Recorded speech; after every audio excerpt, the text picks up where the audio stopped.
So from 2021 until today, we have been experiencing the slow collapse of China's Evergrande and its impact on China's economy. There are almost 3,000 apartments worth more than $1 billion there. It's just one of hundreds of stalled Evergrande projects in China. But the demolition of those 39 buildings would deal another major blow to the already embattled developer. Evergrande had filed for protection from creditors in a New York court. The company says that it's applied under Chapter 15. So recently what happened is that China's Evergrande filed for Chapter 15 bankruptcy, and that really led me to try to understand what could have been the root cause. And after some research, and since I'm from Canada, I found out that Canada shares the same root cause when it comes to their real estate market.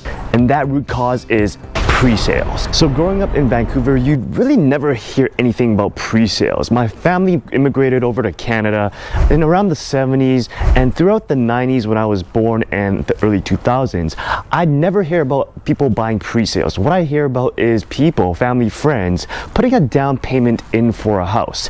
And that was basically what I'd hear all throughout university and in the start of my career in my early 20s. And it really wasn't until around 2016 when the word pre-sales actually registered in my vocabulary. So there I was. It was 2016. It was basically the last year I was going to be in Vancouver because I was getting ready to move to the States due to a job I got there. So I was hanging out with my friends, my last night here, and we were walking around downtown near Science World here in Vancouver.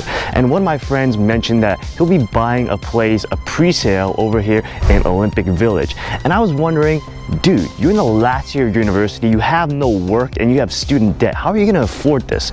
Well, like most Vancouverites, you got parents to back you up. But another thing registered in my mind, what the heck is a pre-sale? Why would you go and pay good money to buy a house that has not been built yet? Now at that time, it was a really big struggle for me to understand, and it still is, on why people would buy pre-sales. Now for myself, I really can't understand why anyone would go and give someone good money to build their apartment for them, if and only if they get all the required pre-sales to actually develop the apartment. I mean, they can go to the casino and put it all on red. You don't know what they're gonna do with it. And actually, I don't even know what that means because I don't gamble. So according to ChatGPT, there are some major differences between Canada and China. First, we have pre-sales, right? With pre-sales, the government regulation is more localized through provinces and territories, and pre-sales are more regulated with protections for consumers. So consumer protections exist, and they are more decentralized, right? Because we have provinces and territories controlling that. China, on the other hand, it's more kind of like the Wild West because it's really controlled by the CCP, the Chinese Communist Party. So that means they have a very centralized system here. Deposits, on the other hand, the deposits here are held in trusts in Canada. That's really good. On China, on the other hand, we don't kind of know where they're held. They could be held by the CEO, or they could be invested into other properties, which is what Evergrande did, which screwed them up big time. Quality controls. When it comes to China, there's none really. But when it comes to Canada, it's protected by the government and it's seriously taken. So that is a good thing about pre-sales in Canada. So we learned that both Canada and China uses pre-sales to fund development. And the only difference between the two is that there is a standard regulatory framework between the two.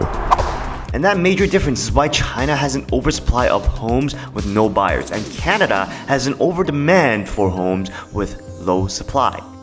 And being Chinese Canadian, it really sucks to see people not do the research on regulations and policies on the places that they're buying and their location, but that's usually things people don't think about anyways. So pre-sales can be actually very good or very bad. It really depends on where you're buying and the regulations and policies there.